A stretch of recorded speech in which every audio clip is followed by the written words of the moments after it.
Welcome to this interview with Girls Chase sex talk expert Alec Rolstad. Alec is a seduction coach from Europe whose specialty is using words to make women wildly lustful for the guy who's using them. That might sound almost unbelievable, but I've seen it in action, and the stuff this guy can do with spoken language is simply unmatched. It's why I and many others consider him the most highly skilled technical pickup artist in the world. Today we'll be talking about using sex talk to turn on women with words. Alec will share some of the nuances of what he does so you can make your own sex talk more effective. We'll also reveal a brand new, never-before-heard Alec Rolstad sex talk gambit that sucks girls into your sexual prizing frame, like gangbusters. Finally, we'll discuss the spots he's opened up in his advanced coaching roster and how to know whether you qualify to train with Alec.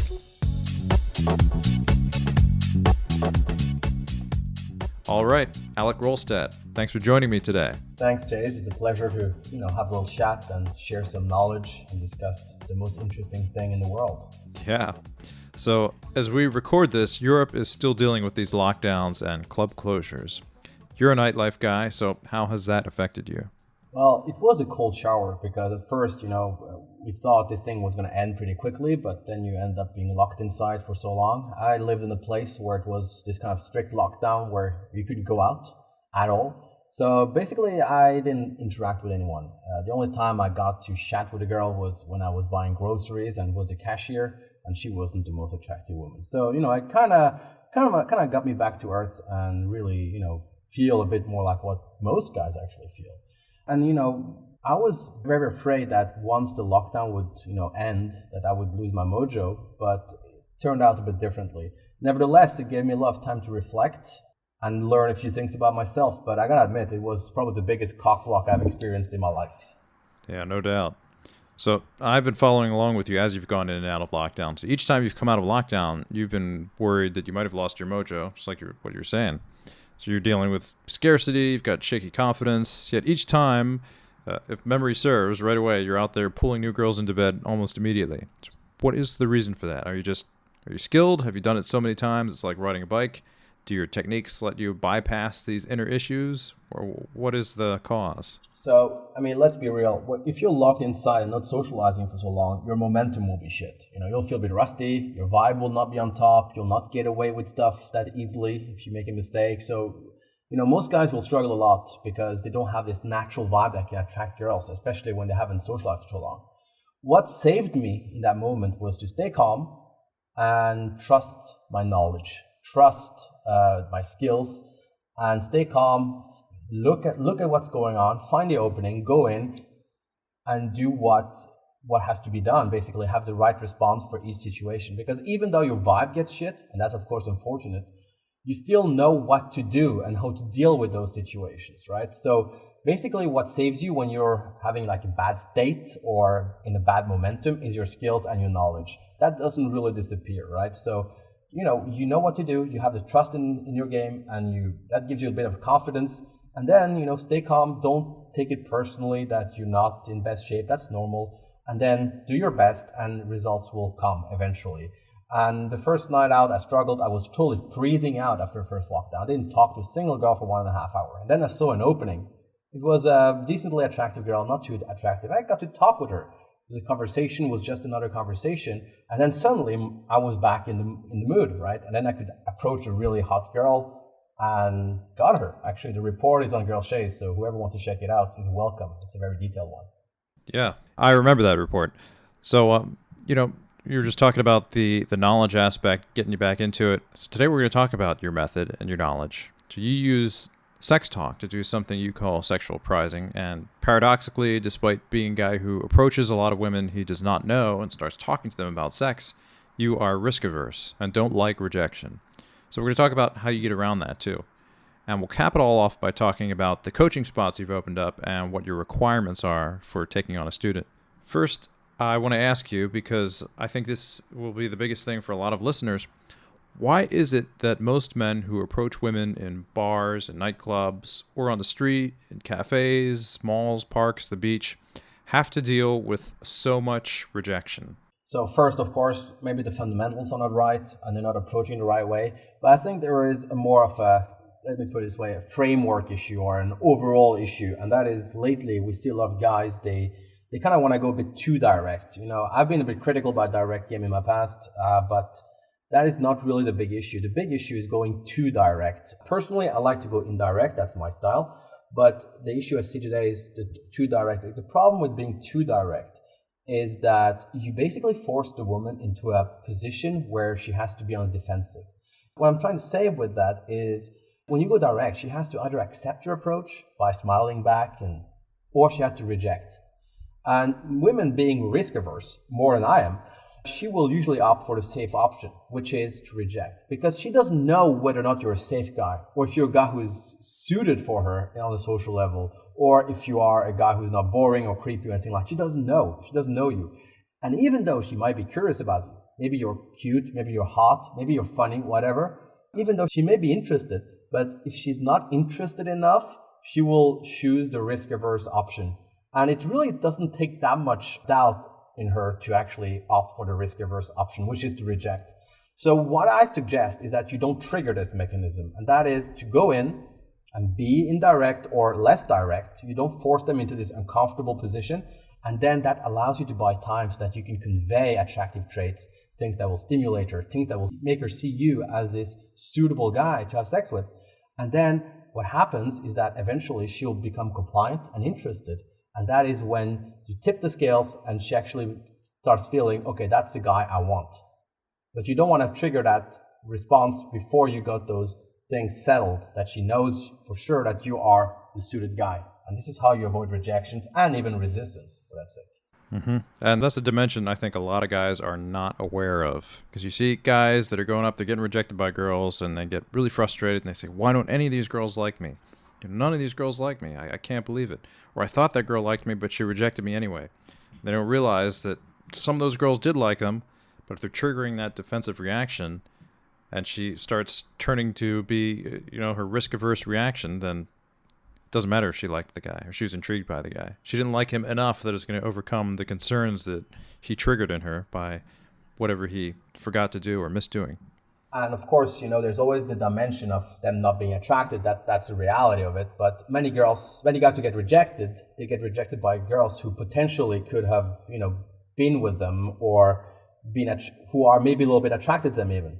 But then they reject out of fear that you may actually turn out to be creepy. And since you are pushy, she knows that if she accepts you, she will be stuck with you. So you kind of want to feel comfortable. Now, of course, I think that even those who are not interested can be turned around, but that's much more complicated. So some of my students, they want to learn about that. Some don't really care about that, and that's fine. But the idea is at least to not end up with those like 1 in 100 ratio, right? I mean, that is terrible. I mean, that's frustrating. I would start hating this stuff if that was me, right? Dealing with, hundreds of rejections all day long.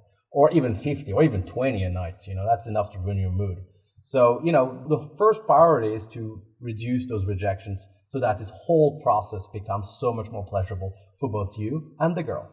Yeah, and we're going to talk a lot more about that meet delay ratio, the 1 in 100, 1 in 50, 1 in 20, as we go through this interview. But one of the things that I noticed early on as an aspiring seducer was how most guys' conversations are very asexual. So a lot of guys try to be interesting or impressive, but they don't do anything to actually turn on the woman they meet. So is this a big problem for a guy who wants to be successful at seducing women? Absolutely. But I mean, there's also the other dimension. There's the guy who is just too bold, too sexual, too aggressive sexually. Yeah. Because, they want to be quick, they want to be efficient, so they want to go all sexual. And also some guys just have high sex drives. And the problem is with those guys is that they, again, just like with the opener aspect, not getting rejected after the opener, the same problem occurs with those guys because they also trigger this defense mechanism. And actually, this time around, there's another defense mechanism, which is ASD, anti-slut defense. And so not only may she reject you because she feels, okay, this guy's making a move, he may be a bit cute, but I'm not sure he's the right guy for me on a social level. So I may reject him because of that, just to be safe. Or she can feel uncomfortable, like, okay, he may be a sexual harasser here. Okay, I'm going to be careful. It's going a bit too fast. Or she may even just reject because, okay, if I hook up with him too quickly in front of my friends, I'll be, labeled as a slut. Or she may even feel like if I give in too early, he may start seeing me as a slut and treat me like one. So, there's all these fears, and you really don't want to trigger them, because if you trigger her fears, things are going to be so much more complicated, right? So that's why I tell the students, you need to push things forward, but don't trigger fears unnecessarily, right? That's very important. Now, on the other guy, when it comes to the other guy, that's also a problem, because if you are not being sexual, there will be no sexual frame. And when I'm saying not being sexual, I think it's important to kind of communicate actually a bit early on already that you're a sexual guy, either by talking about sex or touching or light touching or anything that can make her associate you with a sexual guy. Because if you forget that, you may end up with that situation where you go home with a girl, she thinks you're a cool guy, she thinks you're funny, she thinks you're high value, she thinks you're sexy, whatever, but she never associated you with a sexual guy. So what happens when she goes home with you is that she ends up feeling like, oh shit, this guy is actually sexual, but I didn't know he was. And then they experience like a form of cognitive dissonance. And that's basically the cause of last minute resistance, which can be so frustrating, especially to guys who are, trying to get better. They've been working so hard, they finally get the girl back home, and then it just falls apart in the last second. And it's so frustrating, both in regards to their ego, but also in terms of their sex drive. That's how blue balls are made, right? So we really want to avoid that. So the way you avoid that is basically by being sexual. So she sees you as a sexual guy, and not only that, you'll also adjust the frames in a way that makes her not only see you as a sexual guy, but as a really sexy sexual guy, and also a sexual guy who she can feel allowed to be sexual in return with. Now, when you can do that, that is when magic happens. Because not only will you not trigger defensive responses, from pushing too fast, but you will also get the benefits of having a sexual frame with less resistance later on as you escalate the vibe, as the interaction progresses. So the idea is to have a balance, right? Not too much, not too little, sweet spot. And that is where calibration comes in, which is a big part of my program. We talk a lot about calibration, how to calibrate to the environment, to her response, to the girl, and the most important of all, in my opinion, which is so, people don't speak enough about this, is timings. Hit the right timings. Because if you can actually capitalize on timings and be calibrated by calibrating your response and environment, already there you will go from intermediate to actually lower advanced, right there. That's my opinion on this. Right, because if you're the guy who's putting too much sexy stuff up front and it's not calibrated, then you're running into a lot more resistance and a lot more rejections right at the beginning than you need to run into. And if you're the guy who's waiting until much too late in the interaction to do that, then you're running into a lot more resistance later on than you need to. Exactly. So you want to be right in that Goldilocks sweet spot. Exactly. And many guys, they will try to be aggressive because they want to be, sexually aggressive because they want to be efficient. And those who are too afraid, they just want to be consistent. Like, I don't want to get rejected at all costs. But the problem is, if you focus only on efficiency and you have no consistency, then your efficiency will eventually fall apart. Because imagine if you get rejected by all women prematurely, and you get a premature rejection with all of them, then suddenly you have, first of all, no consistency, but you will not be very efficient either, right? And on the other side of the story, you have that guy who is overly consistent, overly afraid, never makes a move. Well, he will not get laid because he will miss the timings. She'll get bored. She will fail to perceive him as a sexual guy, and then he will not be consistent either, nor efficient. So you're going to have that balance. And of course, within that balance, you may be a little bit more focused on efficiency by being a bit more aggressive. That's fine.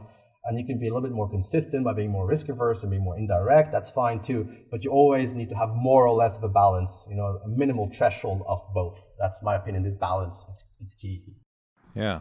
So give me the bird's eye view on how you get around some of these problems that we talked about. So we got the rejection problem. We've got the girls not being turned on, girls not wanting you in conversation problems.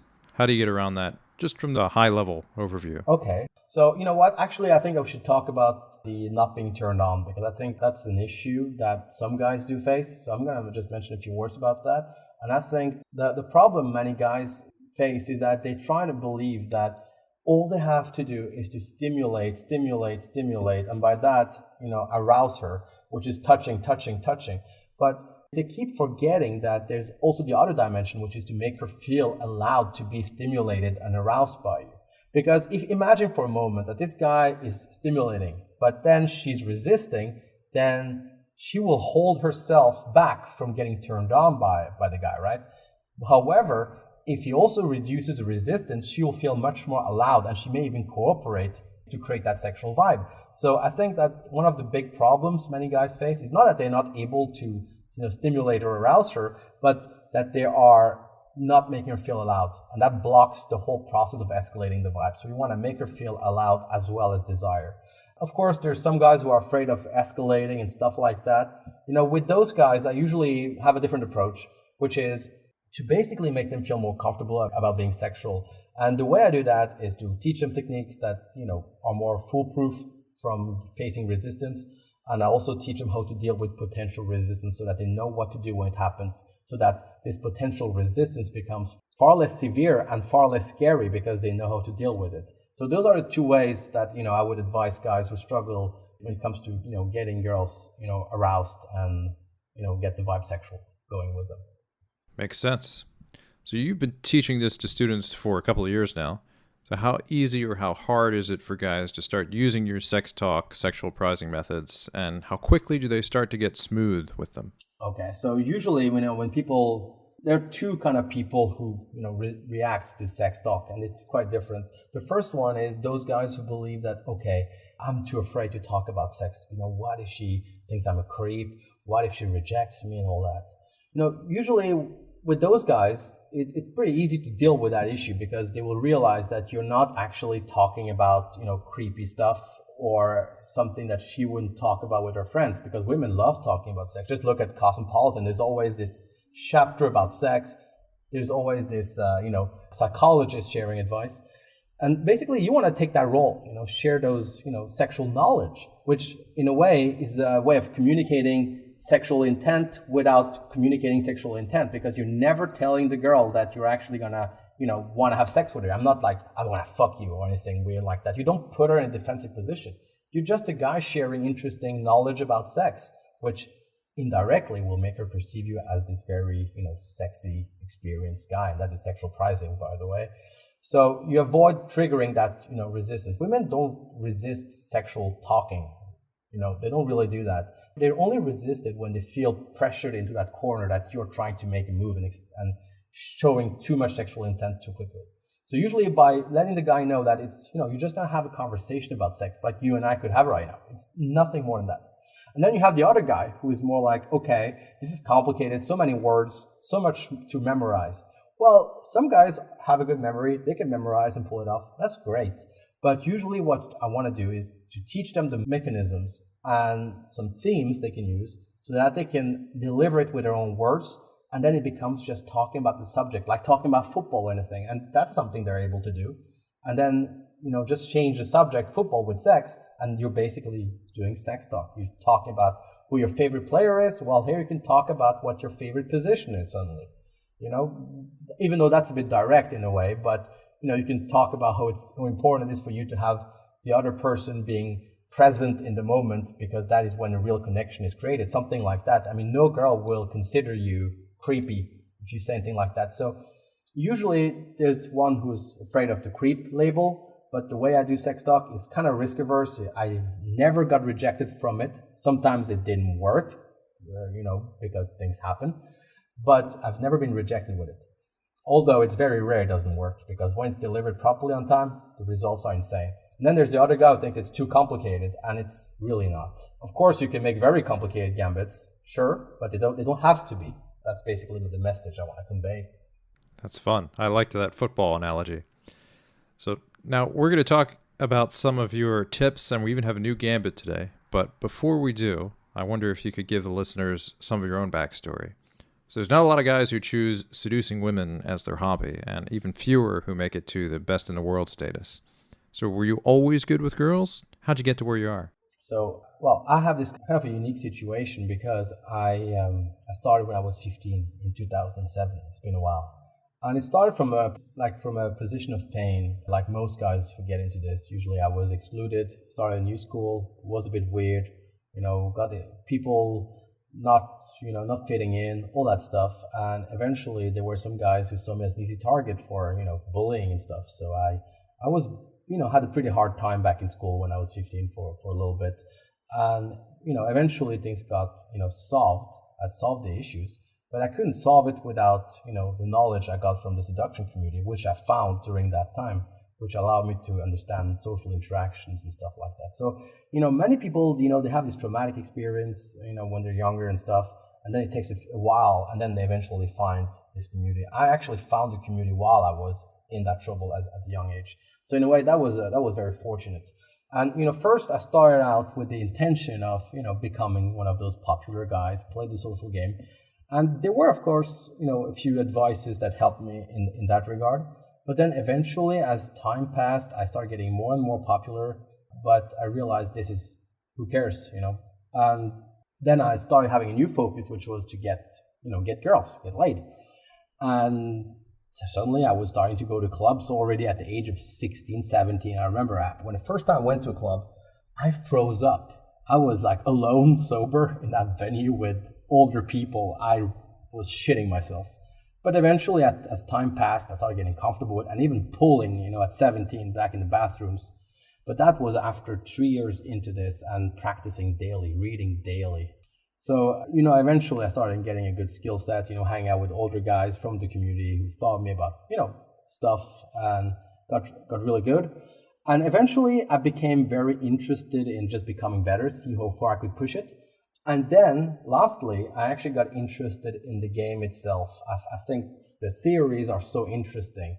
The knowledge, the techniques, everything. There's so much to uncover. So I really got even more deeply into it and more focused, and eventually led me to my current studies, which is in social science, because of my interest in seduction in the first place. Yeah, and now you're writing for Girls Chase, and one of the best known guys in the world, and one of the most respected active PUAs and pickup artists, seducers. Got all these guys that love your material, guys that use your material, and doing coaching. Yeah, well, the thing is that the more you get into it, the more you love it, because it's always this whole aspect of the better you get something, the more fun it becomes, right? And many guys, they eventually kind of fade out. You get the results and stuff. But that is because they just so pick up on seduction as a mean to an end, whereas I see it as an end in itself. I think there's so much fascinating stuff to learn and discover. It's been an amazing journey. So now you're, about 15, 16 years into this. So any reflections after so many years spent in the game? I have only one regret, and that is that I didn't allow myself to enjoy the learning process more than I did when I was a beginner. When you are a beginner and you're intermediate, you face those very frustrating moments. You almost get the girl, you get last minute resistance, you beat yourself up for it and all that stuff. But in retrospect, I really regret not enjoying the process, because I remember when you actually got success back then, it felt so good. It felt so amazing when you have one of those breakthroughs, right? Yeah. It felt so nice, and I kind of missed that. And also, discovering new stuff, exploring this whole world of possibilities and knowledge. It was so exciting. Of course, it's exciting now, but in a different way. I've seen it all. So it's, I don't have this novelty aspect anymore. But, I regret not enjoying that too much. Now, as the year passes, I feel it's a bit weird, because when I started out, I was this young guy, this wild little young kid, 15-year-old, 16-year-old, 17-year-old. And now suddenly I'm an adult. I'm 30.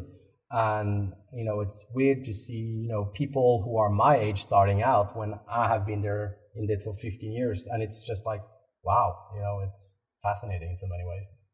But yeah, I have no regret getting into this. So many amazing stories, so many adventures, and I'm still going out every night now when I can. And I know something crazy is going to happen, and that just excites me. That feeling, however, never gets old. This curiosity when you dressed up, ready for battle, and you step outside and you feel the air of the field, the smell of the field, the sound of the field, and you're just like, okay, I'm ready for battle. Something crazy is going to happen, and I'm ready, and I'm going to enjoy it. That feeling never gets old, and that's what kind of keeps me into it. Yeah. The mystery of discovering new things that you can do or new capabilities goes away as you kind of figure out all the stuff that you can do. But the mystery of what's going to happen on this particular night or with this particular girl, that doesn't go away. Yeah, you can always meet new girls, learn about a new person, have a new adventure with someone, and, discovering new people is also very fascinating. Shouldn't forget the human aspect of it either. So I also want to say you are the single most long-term, consistent, expert-level seducer I've ever heard of. So most guys, even the very good guys, may be active for 4, 5, 6, 7 years, but eventually their lives take them in other directions. So they get married, they have a kid, they start a business, they change focuses. And sometimes they come back, shake off some rust, and get good again, only to take another break with a girlfriend or work or what have you. Yet you have continued going out almost every weekend, picking up girls weekly for a decade and a half, lockdowns notwithstanding. So what's kept you at it so long? So, I mean, first of all, I couldn't get married or get kids. I mean, I could, but I'm still a bit, I'm still pretty young, right? Sure. So I didn't have really, I've never been in that life situation where that was kind of the norm. Even though I'm kind of closing into that age where it's normal to get married and get kids. You're good there. I'll probably get kids one day. I will see about marriage. But the reason I'm still at it is because I'm still young. I'm not in that, settle down age yet. But it's hard to tell what will happen in 10 years. I can't say. But at least for now, what I can say is that, I'm just fascinated about pickup and seduction as a hobby, but also as a theoretical, intellectual occupation. So you have both those dimensions. It's more existential than just as a mean to an end to go crazy. I'm not out there to get yet another girl to fuck. I'm out there to either discover something, meet a fantastic girl, or have a crazy story. And those things are, in my opinion, a higher purpose in many ways. Because discovering the truth about human interaction, that is, in my opinion, a pretty difficult task, but also a very satisfying task, whenever you discover stuff. One other thing I'd like to ask before we dive in. A big focus of yours is improving the meat to lay ratio, which we mentioned earlier. We're talking about 1 in 100, 1 in 50, 1 in 20. So what is that exactly, and how has yours changed over the years? And what do you typically see with guys in general, as well as with students you work with? Back in the days, I was a bit too risk averse, and sometimes I would never get rejected, but some nights I wouldn't get laid because I didn't push it either. So what I did is kind of finding the perfect balance, and that is what gets you the best meat to lay ratio. Because the thing with the meat to lay ratio, what it gives you as an indicator is how consistent you are. And by meat to lay, we mean how many of the girls that you meet do you actually get into bed? Exactly, absolutely. And that's a good indicator to know how well you're doing. But why is consistency so important? Well, in my opinion, first of all, there is, of course, this ego thing, right? You're consistent, you have a good meat to lay ratio, that's cool. But the real reason, in my opinion, is that the higher your meat to lay ratio is, the more selective you can become. Because if you have a better ratio, there's a higher chance that you get the girl you actually desire. And that's saying that is, if you want to reach an advanced level, you can't just go for any girl that jumps in your arm. You can, sure, some nights you want to have it easy. That's cool, that's totally fine. But eventually and ultimately, you want to get that girl. She's the hottest in the club. You want to go for it, and that's what you want to become able to do. That is what an advanced guy really is, in my opinion. That's one of the factors that makes him advanced, of course. And that is why I'm so obsessed with meat to lay ratio, because it gives me that power to choose who I want to be with. But it also kind of gives me an indicator of how well I'm doing with my game during a certain period of time. If I have low momentum, that is when I have a bad period, stress, tired, whatever, then my meat to lay ratio will be worse. I will maybe get 1 in 20 girls, or maybe 1 in 10. Or when I'm on fire, I will get 1 in 3, each night. And, that is, so it can tell me where I'm at. And, I can also adjust my strategy based on my momentum. Like when I'm on high momentum, I can be a bit more bolder because my vibe is on point and I can get away with much more. Whereas if I have low momentum, I'll be more risk averse, more, take it more slowly, make the right moves and avoid mistakes. So, that's a good way to kind of calibrate to your mood, how you feel during a certain period of time. But it also, tells you, if you have to work on your consistency. If your meat to lay ratio gets worse when you do a little change in your game, that means that change wasn't good. So you can remove that change. Or if you make a little change and your ratio is better, then you know that change works. So it's a good indicator to adjust your game and to calibrate better and actually eventually become a better seducer. All right, let's talk a little bit about your method. So I want to start with some stuff that's useful for guys who are new to sex talk because it's a specialized skill. So you have 7 rules of sex talk you train your students in.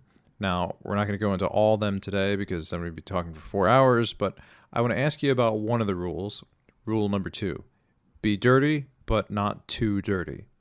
So how does a guy, especially a guy who's new to sex talk, gauge what's dirty enough versus what is too dirty?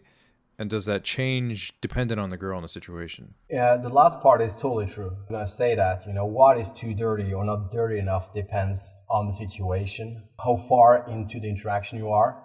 For instance, you just met her and she's a bit cold, you're not going to go dirty, right? Not too dirty, maybe not dirty at all. And then once the compliance is getting better, you may get a bit dirtier. And once, things have really evolved, then, that's when you can actually go really dirty. So, but the thing is, if you go too dirty too quickly, you cause unnecessary resistance, right? But if you go not dirty enough, she will not be stimulated. You'll just be a dude talking to her. And you don't want to fall into that trap, because a dude who's just talking to her, who's nice, she's stumbled across